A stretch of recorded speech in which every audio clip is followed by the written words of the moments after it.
Chapitre 1. Voici ce que dit le Maître, fils de David, roi à Jérusalem. Vanité des vanités, dit le Maître. Oui, vanité des vanités, tout est dérisoire. Quel avantage l'homme retire-t-il de toute la peine qu'il se donne sous le soleil? Une génération s'en va, une autre vient, et la terre est toujours là. Le soleil se lève, le soleil se couche, et il se hâte vers l'endroit d'où il devra de nouveau se lever. Le vent souffle vers le sud, puis tourne vers le nord. Il tourne, et tourne encore, et reprend les mêmes circuits. Tous les fleuves vont se jeter dans la mer, mais la mer n'est pas remplie. Les fleuves ne cessent de couler, toujours vers le même endroit, en suivant leur cours. Tout est en travail, plus qu'on ne peut le dire. L'œil n'est jamais rassasié de voir. L'oreille n'est jamais remplie de ce qu'elle entend. Ce qui a été, c'est ce qui sera. Et ce qui s'est fait, c'est ce qui se fera. Il n'y a rien de nouveau sous le soleil. Si l'on dit « Tenez, voilà quelque chose de nouveau », en fait, cela a déjà existé dans les temps qui nous ont précédés depuis longtemps. Seulement, on ne se souvient plus de ce qui s'est passé autrefois. Et il en sera de même pour ce qui se produira dans l'avenir. Ceux qui viendront après nous n'en auront aucun souvenir.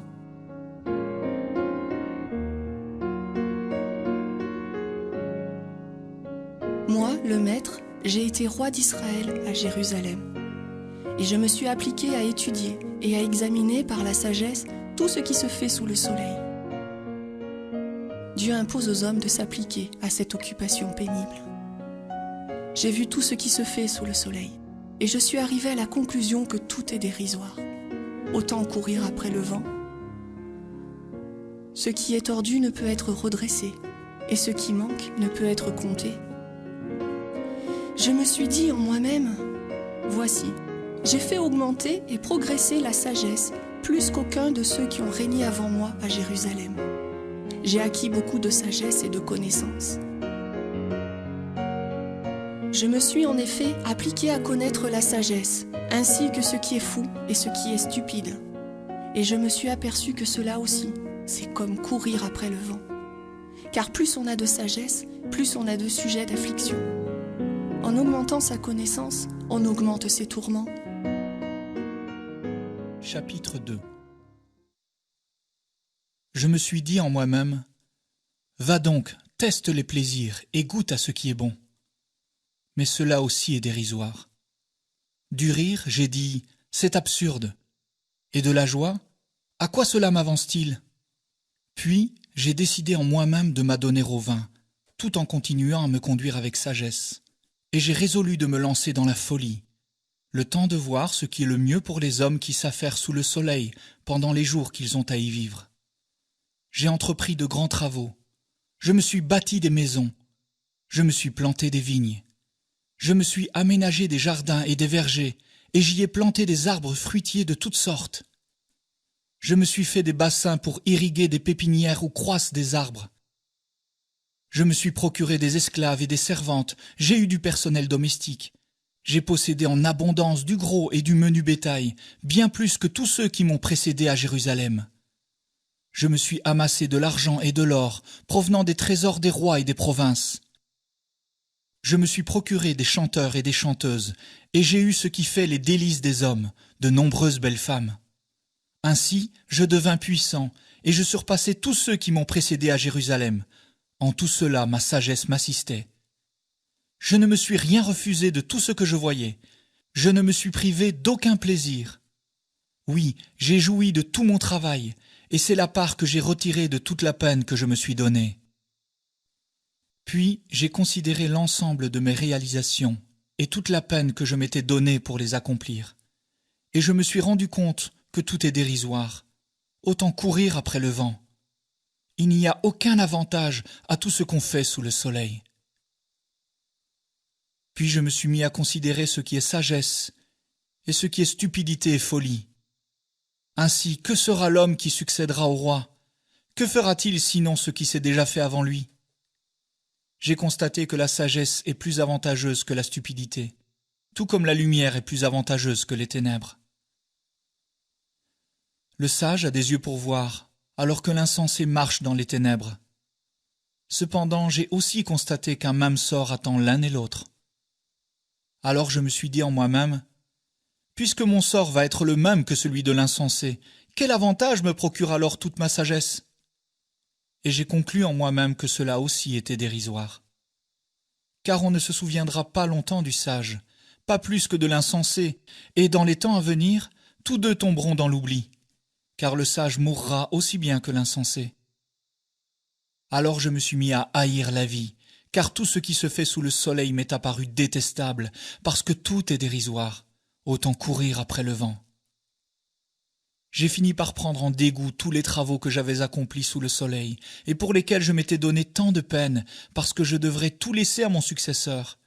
Et qui peut savoir si mon successeur sera sage ou sot? Pourtant, c'est lui qui disposera de tout ce que j'ai acquis sous le soleil par mon labeur et par ma sagesse. Cela aussi est dérisoire. Aussi j'en suis arrivé au désespoir en pensant à tout le travail pour lequel je me suis donné tant de peine sous le soleil. En effet, on accomplit son labeur avec sagesse, compétence et adresse, et c'est à quelqu'un qui n'a jamais participé à ce travail qu'on laisse tout ce qu'on en a retiré.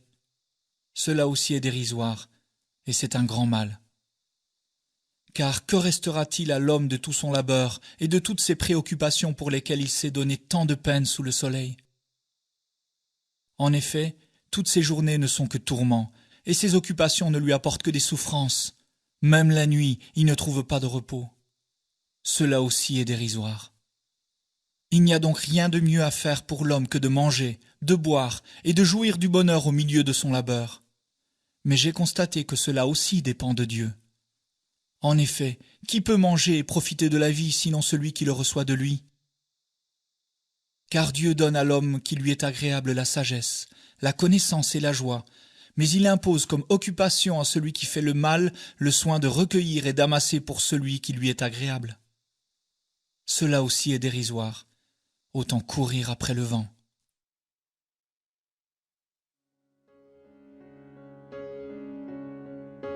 Chapitre 3.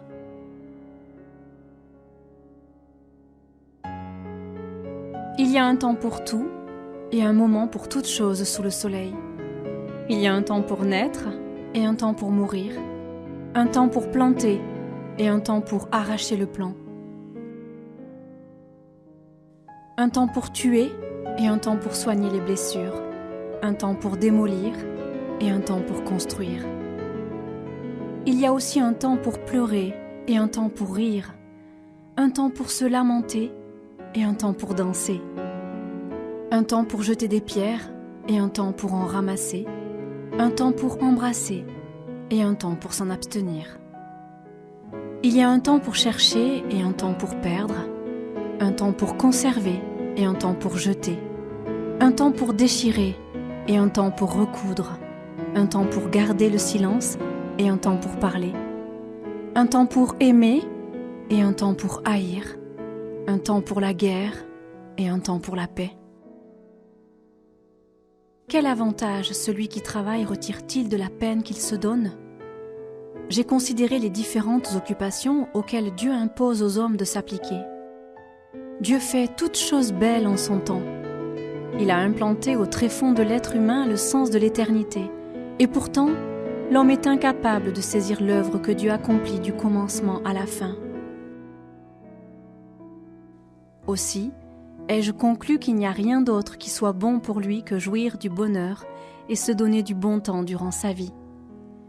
Car si quelqu'un peut manger et boire et jouir du bonheur au milieu de son dur labeur, c'est un don de Dieu. Je sais que tout ce que Dieu fait demeurera toujours. Il n'y a rien à y ajouter et rien à en retrancher. Et Dieu l'a fait ainsi pour qu'on le révère.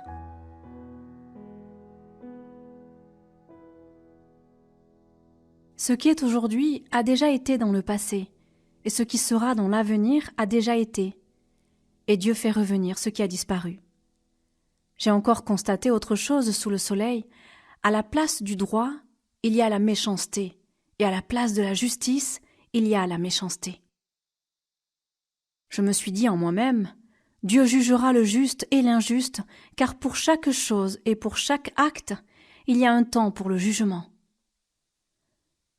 Je me suis dit en moi-même que Dieu éprouve les hommes afin de leur montrer qu'ils ne valent guère mieux que les bêtes.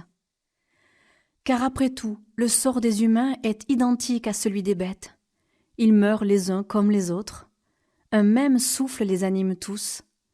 L'homme n'a aucun avantage sur l'animal, car tout passe. Tout va vers une même destination. Tout a été tiré de la poussière, et tout retourne à l'état de poussière.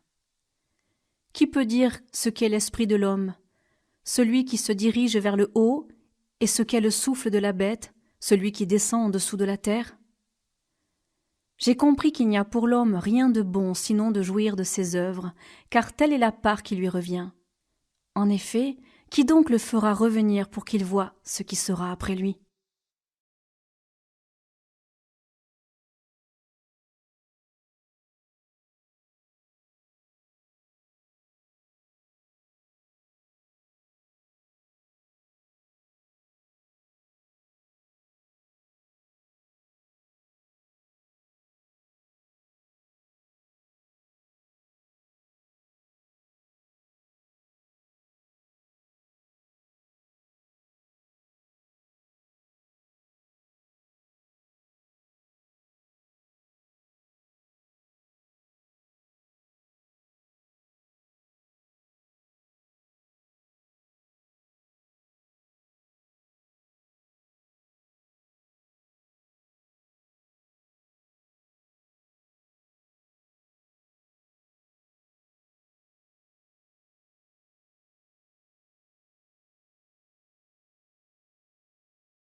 Chapitre 5. Ne te presse pas d'ouvrir la bouche, et ne te laisse pas entraîner par ton cœur à formuler hâtivement des promesses en présence de Dieu. Car Dieu est au ciel, et toi tu es sur la terre. Que tes paroles soient donc peu nombreuses. En effet, de même que les rêves naissent de la multitude des occupations, de même un flot abondant de paroles engendre des propos inconsidérés. Si tu as fait un vœu à Dieu, accomplis-le sans tarder, car les insensés déplaisent à Dieu. Ce que tu as promis, tiens-le. Il vaut mieux ne pas faire de vœu qu'en faire et ne pas s'en acquitter.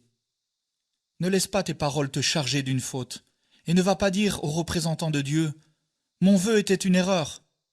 Pourquoi irriter Dieu par tes paroles et faire échouer tes entreprises? Car beaucoup de vaines rêveries aboutissent à beaucoup de paroles en l'air. C'est pourquoi éprouve un grand respect pour Dieu.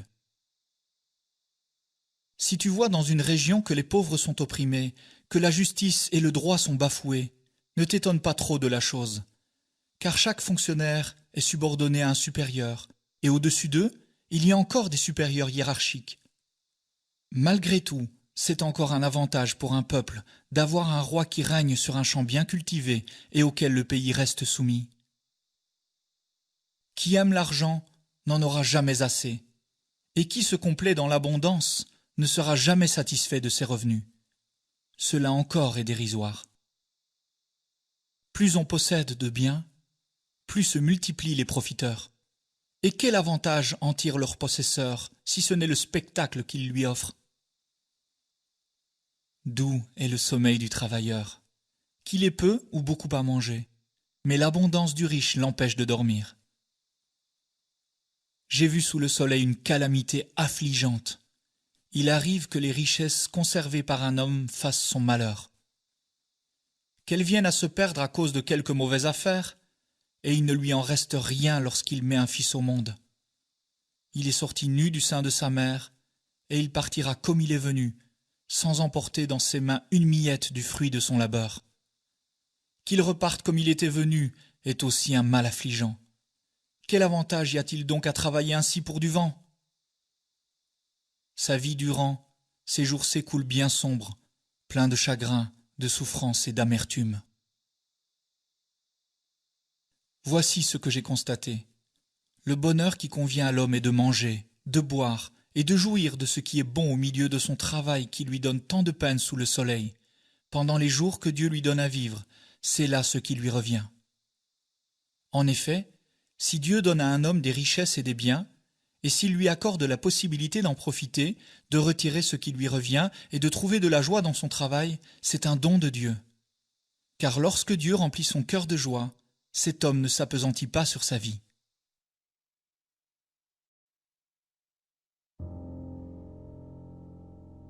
Chapitre 6. J'ai constaté qu'il y a un mal sous le soleil, et ce mal est grand pour les hommes. Voilà quelqu'un à qui Dieu a donné richesse, bien et honneur, si bien qu'il ne lui manque rien de ce qu'il désire.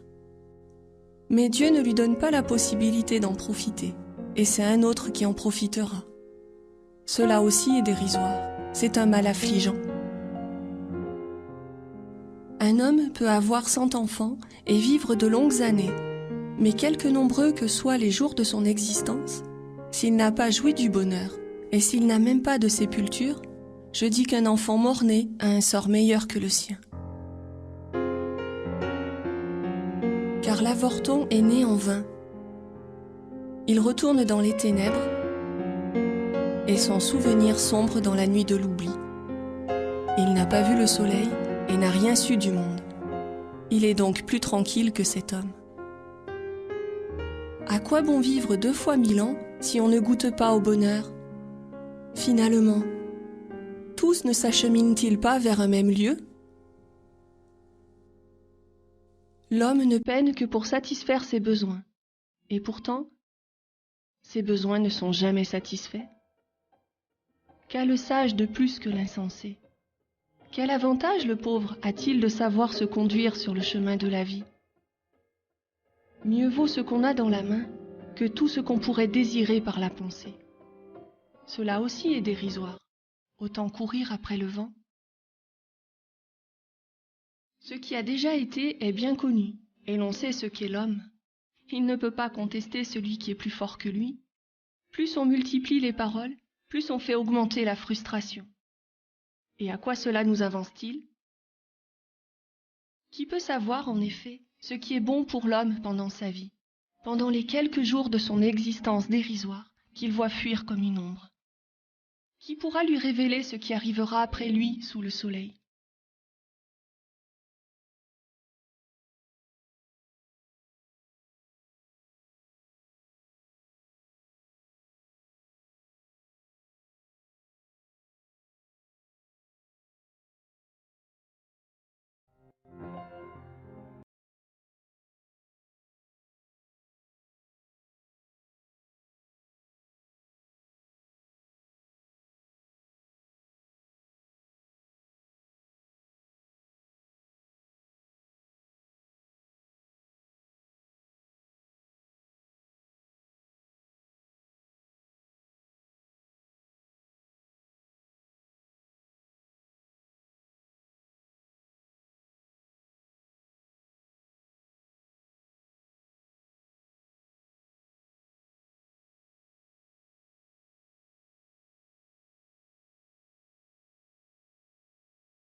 Les choses allaient mieux qu'aujourd'hui, car ce n'est pas la sagesse qui te dicte une telle question.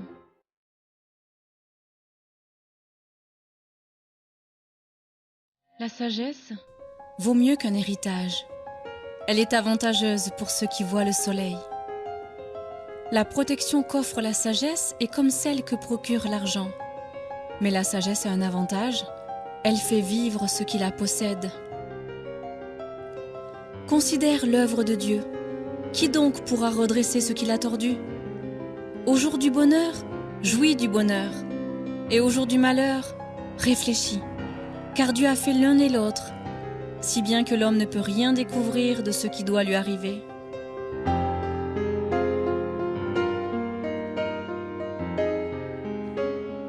J'ai vu tout cela au cours de mon existence dérisoire.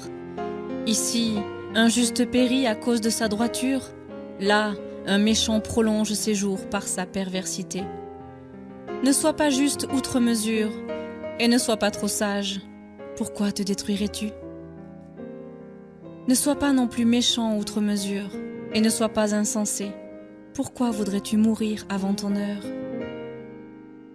Tu feras bien de prendre garde à l'un comme à l'autre. Oui, celui qui respecte Dieu suivra ses 2 conseils.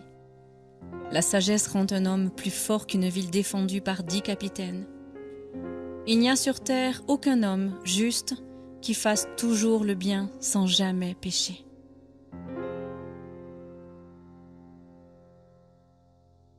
Ne prête pas attention à tout ce qu'on dit, et si ton serviteur te dénigre, n'écoute pas, car tu sais bien qu'à plusieurs reprises, il t'est arrivé à toi aussi de dénigrer les autres.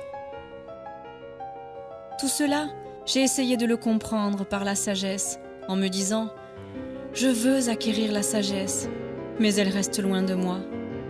La compréhension des choses est hors de ma portée. Elle est profonde, beaucoup trop profonde pour qu'on puisse l'atteindre. Mais je me suis appliqué de tout mon cœur à apprendre, à explorer et à rechercher la sagesse et la raison, et à comprendre combien le mal est stupide et combien la stupidité est folie. J'ai découvert quelque chose de plus amer que la mort. C'est une femme dont le cœur est un guet-apens et un piège, et dont les bras sont des chaînes. Celui qui jouit de la faveur de Dieu échappera à ses griffes, mais le pécheur s'y laissera prendre. Voici à quelle conclusion je suis parvenu, dit le maître, après avoir examiné ce que sont les femmes, les unes après les autres, pour me faire une opinion. D'ailleurs, je cherche encore et je n'ai pas trouvé. Sur 1000 hommes, J'en ai trouvé un qui soit digne de ce nom, mais parmi toutes ces femmes, je n'en ai pas trouvé une seule. Voilà la seule chose que j'ai trouvée. Dieu a fait les hommes droits, mais eux, ils ont cherché beaucoup de complications.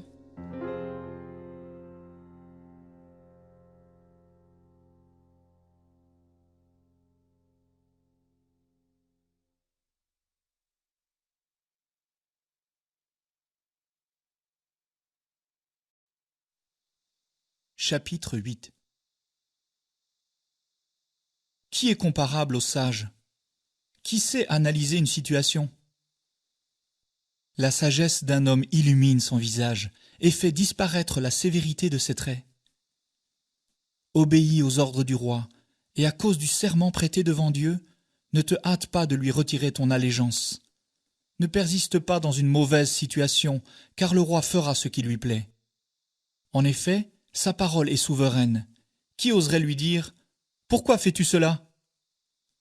Celui qui s'en tient à ses ordres ne se mettra pas dans une mauvaise situation, et le sage saura discerner en lui-même le moment opportun et la bonne façon de procéder. Pour toute chose, en effet, il y a un temps opportun et une juste manière de procéder. Mais il y a un grand malheur pour l'homme, c'est que personne ne sait ce qui arrivera, et personne ne peut dire comment les choses se passeront. Personne n'est maître de son souffle de vie, personne ne peut le retenir, personne n'a de pouvoir sur le jour de sa mort. Il n'y a pas de trêve dans la lutte pour survivre, et ce n'est pas la méchanceté qui sauvera celui qui s'y livre. Tout cela, je l'ai vu, et j'ai beaucoup réfléchi à tout ce qui se fait sous le soleil. Il arrive qu'un homme domine sur les autres pour leur faire du mal. Or, j'ai vu des méchants être enterrés. Les gens allaient et venaient du sanctuaire, et ils les louaient dans la ville pour ce qu'ils avaient fait. Cela aussi est dérisoire. Parce qu'une mauvaise action n'est pas vite sanctionnée, les hommes sont portés à faire beaucoup de mal. Cependant, même si le pécheur fait 100 fois le mal et voit se prolonger ses jours, je sais que le bonheur est pour ceux qui révèrent Dieu, parce qu'ils le révèrent, mais qu'il n'y aura pas de bonheur pour le méchant et que, semblable à l'ombre, il ne verra pas ses jours se prolonger, parce qu'il ne révère pas Dieu. Il y a une autre chose vaine qui se passe sur la terre. Certains justes subissent le sort que méritent les agissements des méchants, et certains méchants ont le sort que méritent les œuvres des justes. Cela aussi est dérisoire, me suis-je dit. C'est pourquoi j'ai fait l'éloge de la joie, puisqu'il n'y a rien d'autre de bon pour l'homme sous le soleil que de manger, de boire et de se réjouir, et que c'est là ce qui l'accompagne au milieu de son dur labeur auquel il se livre pendant les jours que Dieu lui accorde de vivre sous le soleil. Après m'être ainsi appliqué de tout mon cœur à connaître la sagesse, et avoir considéré les occupations auxquelles l'homme se livre ici-bas en se refusant le sommeil nuit et jour, j'ai considéré l'œuvre de Dieu. Or, l'homme ne peut comprendre ce qui se fait sous le soleil. Il a beau se donner de la peine pour chercher, il ne trouvera pas. Et même si le sage prétend savoir, en réalité, il ne peut pas comprendre. Chapitre 9. Oui, j'ai beaucoup réfléchi à tout cela, et tout ce que j'ai compris, c'est que les justes, les sages et tous leurs travaux sont dans la main de Dieu. L'homme ne sait pas s'il rencontrera l'amour ou la haine. Il peut tout envisager. Tout est pareil pour tous. Un même sort atteint le juste et le méchant, celui qui est bon et pur, et celui qui est impur, celui qui offre des sacrifices et celui qui n'en offre pas. Celui qui est bon est traité comme celui qui fait le mal, et celui qui prête serment comme celui qui n'ose pas le faire. Un des plus grands mots parmi tout ce qui se passe sous le soleil, c'est que tous les hommes connaissent un sort identique. Voilà pourquoi les hommes sont remplis de méchanceté, et la déraison règne sur leur cœur tout au long de leur vie. C'est qu'après cela, il y a la mort. Pour tous les vivants, il y a de l'espoir. Un chien vivant vaut mieux qu'un lion mort. En effet, les vivants savent qu'ils mourront, mais les morts ne savent rien du tout. Ils n'ont plus rien à gagner, ils sombrent dans l'oubli. Leurs amours, leur haine, leurs désirs se sont déjà évanouis. Ils n'auront plus jamais part à tout ce qui se fait sous le soleil. Va, mange ton pain dans la joie et bois de bon cœur ton vin, car Dieu prend plaisir dès maintenant à ce que tu fais. Qu'en tout temps tes vêtements soient blancs et que le parfum ne manque pas sur ta tête. Jouis de la vie avec la femme que tu aimes pendant tous les jours de ta vaine existence que Dieu t'accorde sous le soleil. Oui, pendant tous ces jours dérisoires, car c'est la part qui te revient dans la vie au milieu de tout le travail pour lequel tu te donnes de la peine sous le soleil. Tout ce que tu trouves à faire, fais-le avec l'énergie que tu as, car il n'y a plus ni activité, ni réflexion, ni science, ni sagesse dans le séjour des morts vers lequel tu es en route. J'ai encore observé sous le soleil que ce ne sont pas les plus agiles qui gagnent la course, ni les plus forts qui remportent la victoire au combat. Ce ne sont pas les sages qui ont du pain, et la richesse n'appartient pas aux hommes intelligents, et les faveurs ne récompensent pas les plus savants, car chacun rencontre tour à tour des circonstances favorables et des circonstances défavorables. En effet, l'homme ne sait pas ce qui l'attend. Il est pareil aux poissons qui sont pris dans des filets perfides. Il ressemble aux oiseaux attrapés dans des filets. Les humains sont surpris par le malheur, qui fond sur eux à l'improviste. À l'égard de la sagesse, j'ai encore observé sous le soleil quelque chose qui me paraît important. Il y avait une petite ville n'ayant que peu d'habitants. Un roi puissant marcha contre elle, l'assiégea et dressa contre elle des travaux de siège considérables. Dans la ville se trouvait un homme pauvre mais sage qui aurait pu sauver la ville grâce à sa sagesse. Mais personne ne se souvenait de cet homme pauvre. Je dis, moi, que la sagesse vaut mieux que la force, mais la sagesse du pauvre est méprisée et ses paroles ne sont pas écoutées. La voix du sage qui s'exprime dans le calme est plus écoutée que les cris d'un chef parmi des insensés. La sagesse vaut mieux que les engins de guerre, mais il suffit d'une seule faute pour gâcher beaucoup de biens.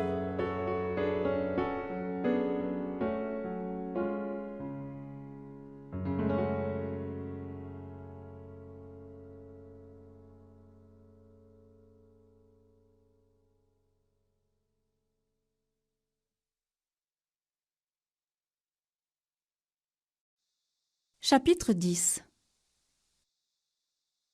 Les mouches mortes gâtent et font fermenter l'huile parfumée. Un brin de folie a plus d'effet que la sagesse et une bonne réputation. L'esprit du sage le dirige du bon côté, tandis que celui de l'insensé le pousse du mauvais côté. Quand ce dernier s'avance en chemin, le bon sens lui fait défaut et il reprochera aux autres d'être fous. Si la mauvaise humeur du chef se tourne contre toi, ne quitte pas ton poste, car le calme évite de graves fautes. Il est un autre mal que j'ai constaté sous le soleil et qui a tout l'air d'une méprise de la part de celui qui gouverne. L'incompétent est promu aux postes les plus élevés, alors que des gens riches sont maintenus dans des postes subalternes. J'ai vu des esclaves aller à cheval et des princes marcher à pied comme des esclaves. Qui creuse un trou risque d'y tomber, et qui abat un mur peut être mordu par un serpent. Qui arrache des pierres risque de se blesser avec, et qui fend du bois se met en danger. Si le fer de la hache est émoussé, et qu'on ne l'aiguise pas, il faudra redoubler d'efforts. Mais la sagesse a l'avantage d'assurer la réussite. Si le serpent mord parce qu'il n'a pas été charmé, le charmeur n'a aucun avantage. Les paroles du sage sont empreintes de bonté, mais la bouche de l'insensé cause sa perte. Il commence par dire des sottises et finit en proférant les pires insanités. Le sot multiplie les paroles. L'homme ignore l'avenir et personne ne peut lui révéler ce qui arrivera après lui. Le travail de l'insensé l'exténue. Il ne sait même pas comment aller à la ville. Malheur au pays dont le roi est un gamin et dont les ministres festoient dès le matin. Heureux le pays dont le roi est de race illustre et dont les ministres mangent en temps voulu pour prendre des forces et non pour se repaître. Quand les mains sont paresseuses, la charpente s'effondre, et quand on a les bras ballants, il pleut dans la maison. On prépare un repas pour se réjouir, le vin égaie la vie et l'argent répond à tout. Ne dénigre pas le roi, même en pensée, et ne dis jamais de mal des puissants, même dans ta chambre à coucher, car l'oiseau du ciel emporterait tes paroles, et l'espèce ailée divulguerait tes propos. Chapitre 11. Lance ton pain sur les eaux, car avec le temps, tu le retrouveras. Partage ton bien avec 7 autres, ou même avec 8, car tu ne sais pas quel malheur peut arriver sur la terre. Quand les nuages sont pleins, il pleut à verse sur la terre. L'arbre reste à l'endroit où il est tombé, que ce soit vers le sud ou vers le nord. Celui qui guette sans cesse le vent n'ensemencera jamais, et celui qui observe toujours les nuages ne moissonnera pas. Tu ignores quel est le chemin du vent, et tu ne sais pas comment se forment les os de l'embryon dans le sein de sa mère. De même, tu ne connais pas l'œuvre du Dieu qui fait toutes choses. Dès le matin, répands ta semence, et jusqu'au soir, n'accorde pas de repos à ta main, car tu ne sais pas ce qui va réussir, si une chose ou une autre, ou bien les deux seront un succès. Douce est la lumière, et il est bon de voir le soleil. C'est pourquoi, si l'homme vit de nombreuses années, qu'il les passe toutes dans la joie, mais qu'il n'oublie pas que les jours sombres seront nombreux, et que tout ce qui est à venir est dérisoire. Jeune homme, réjouis-toi dans ton adolescence, que ton cœur soit en fête au jour de ta jeunesse. Suis donc les élans de ton cœur et tout ce qui te fait plaisir, mais n'oublie pas que Dieu te demandera compte de tout ce que tu fais. Bannis le chagrin de ton cœur, écarte la souffrance, car la jeunesse comme l'aurore passe bien vite. Chapitre 12. Tiens compte de ton Créateur au temps de ta jeunesse, avant que ne t'adviennent les jours mauvais, et avant que ne viennent les années dont tu te diras « Je n'y prends pas plaisir », avant que s'obscurcisse le soleil, la lumière, et que la lune et les étoiles ne perdent leur éclat, et que les nuées reparaissent sitôt après la pluie. C'est l'époque où titubent les gardes du palais, et où fléchissent les hommes vigoureux, où les servantes du moulin cessent de moudre, étant trop peu nombreuses, où les guetteurs derrière les treillis se voilent, où les 2 battants de la porte se ferment sur la rue, où le bruit de la meule baisse et s'éteint. C'est le temps où le cri d'un oisillon suffit pour chasser le sommeil, où la voix des chanteurs s'éteint, le temps où l'on redoute la moindre pente, et où l'on a peur en chemin. L'amandier a fleuri, la sauterelle devient pesante, la capre même demeure sans effet. Car l'homme va rejoindre sa demeure éternelle, et déjà les pleureuses s'assemblent dans les rues.